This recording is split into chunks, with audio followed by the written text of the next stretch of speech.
Mesdames, Messieurs, chers amis, bienvenue aux autres mots de la Bible. Aujourd'hui, j'aimerais vous parler d'un mot qui m'a été demandé par plusieurs d'entre vous, Éden ou le paradis. Lorsqu'on entend le terme Éden, on pense au jardin d'Éden, au paradis, où tout se passait bien, les animaux vivaient en paix, il n'y avait pas de violence, il y avait une végétation abondante. Donc l'idée d'un vase clos qui, évidemment, évoque en quelque sorte la nostalgie d'y retourner.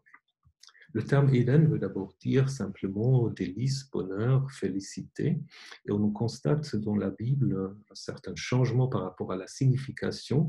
Lorsqu'on prend le début du récit du paradis, on voit qu'il y avait plante un jardin en Éden. Donc là, Éden, c'est une région qui est plus vaste que le jardin.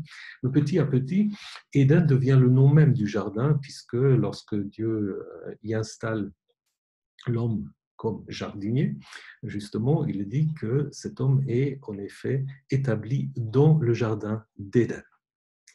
Le terme paradis vient via le grec qui reprend un terme perse, pardes, paradisos, et qui est utilisé en fait pour traduire dans la Bible grecque le terme hébreu gan qui veut simplement dire jardin. Donc on imagine dans la Bible que Yahvé avait son propre jardin et le jardin de Yahvé apparaît à plusieurs endroits pour désigner un endroit magnifique. C'est le cas dans l'histoire de la séparation entre Abraham et Lot. Lorsque Lot choisit la région du Jourdain, le narrateur nous dit que cette région était comme le jardin de Yahvé. Donc l'idée étant de dire c'est magnifique, luxuriant, abondant, avant évidemment la destruction de Sodome et Gomorrhe.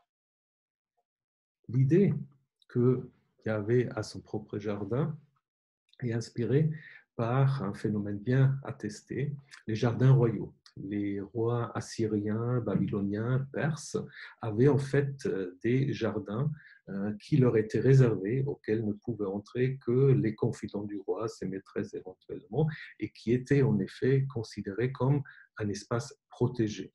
Donc, un titre honorifique pour quelqu'un qui avait accès à ce jardin, c'était justement le compagnon du jardin.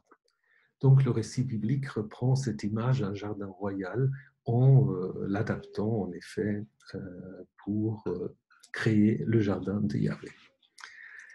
L'auteur du récit donne même des indications géographiques, puisqu'on nous dit qu'il y a un fleuve qui sort de Éden, qui se divise en 4 branches. On donne des noms pour ces 4 branches, Pishon, Gishon, Tigre et l'Euphrate. À partir de ces descriptions, on a souvent essayé de localiser le jardin d'Éden, le paradis terrestre.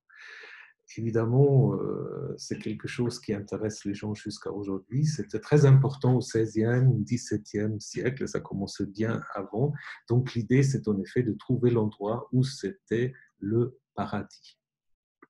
Alors dans la carte que vous avez derrière moi, on voit très bien qu'on imagine en fait le jardin d'Éden, en Mésopotamie, puisque on trouve dans la description biblique les noms d'Euphrate et de Tigre. Lorsqu'on essaie vraiment de faire une géographie cohérente, ça devient difficile. L'Euphrate, le Tigre, on peut évidemment les identifier facilement. Les choses sont plus compliquées avec les autres noms qui sont donnés. Gihon, on pense souvent que c'est le Nil parce qu'on dit qu'il entoure le pays de Couche, qu'on peut identifier à la Nubie, à l'Éthiopie. Mais c'est aussi le nom de la source de Jérusalem. Et puis le pays de Havila, qui est entouré par Pishon, on peut dire c'est le pays de sable. Pishon, donc du coup, pour désigner les eaux, les mers, les fleuves qui entourent la région donc de la péninsule arabique. Mais si on veut mettre tout ça ensemble, on ne trouve pas une géographie cohérente. On a des régions, la Mésopotamie, la péninsule arabique, l'Égypte, Jérusalem, donc peut-être des endroits où se trouvaient des Judéens en diaspora, en grande partie donc à l'époque perse. C'est probablement ça l'idée de cette géographie mythologique. Tout le monde connaît le récit de l'expulsion du jardin, donc on parle souvent de la transgression, du péché originel, etc. Mais si on regarde ce récit, il est assez logique que le premier couple humain ne peut rester dans le jardin. Il doit en sortir, parce que c'est seulement après avoir pris le fruit interdit que le premier couple se rend compte de sa différence sexuelle, qu'elle commence en effet à avoir des rapports sexuels. Et donc, en effet, l'idée étant, c'est en dehors du jardin que commence l'histoire de l'humanité. L'idée qui est derrière, c'est que le divin et l'humain ne peuvent pas cohabiter dans le même espace. Il faut un espace propre aux humains et donc il faut qu'ils quittent le jardin.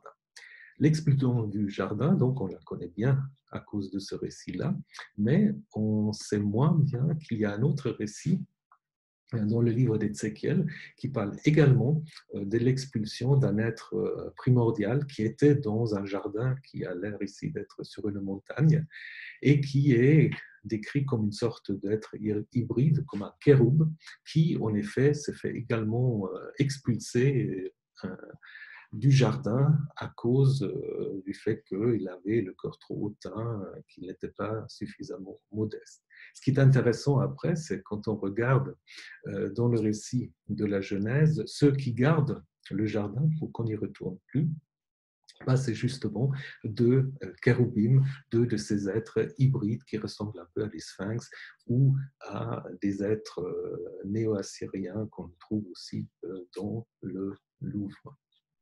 Si on regarde le texte de la Bible hébraïque, on ne trouve pas l'idée que les humains devraient retourner dans le jardin. On trouve quelques textes eschatologiques d'une nouvelle création où Dieu créa en effet un monde où tout se passera magnifiquement bien, mais ce n'est pas décrit comme un retour dans le jardin. Dans le Nouveau Testament, Jésus dit à celui qui a crucifié à côté de lui, aujourd'hui tu seras avec moi dans le paradis, mais on ne sait pas très bien en effet comment on imagine ce type de paradis. Alors après, on va se développer une sorte d'idée du paradis qu'on trouve comme une sorte de pays de campagne dont l'islam, vous connaissez aussi tous les fantasmes qu'on peut avoir sur le paradis, mais l'idée biblique, ce n'est pas tellement le retour au paradis. Le paradis a une certaine histoire qui continue via les jardins. Nous aimons tous les jardins. Lors du confinement, beaucoup de gens ont redécouvert l'importance du jardin, d'avoir un espace clos. Et d'une certaine manière, les jardins des monastères, des cloîtres, sont un peu construits sur l'idée du paradis. Peut-être tous nos jardins qui nous sont devenus si importants sont-ils en quelque sorte un reflet du paradis.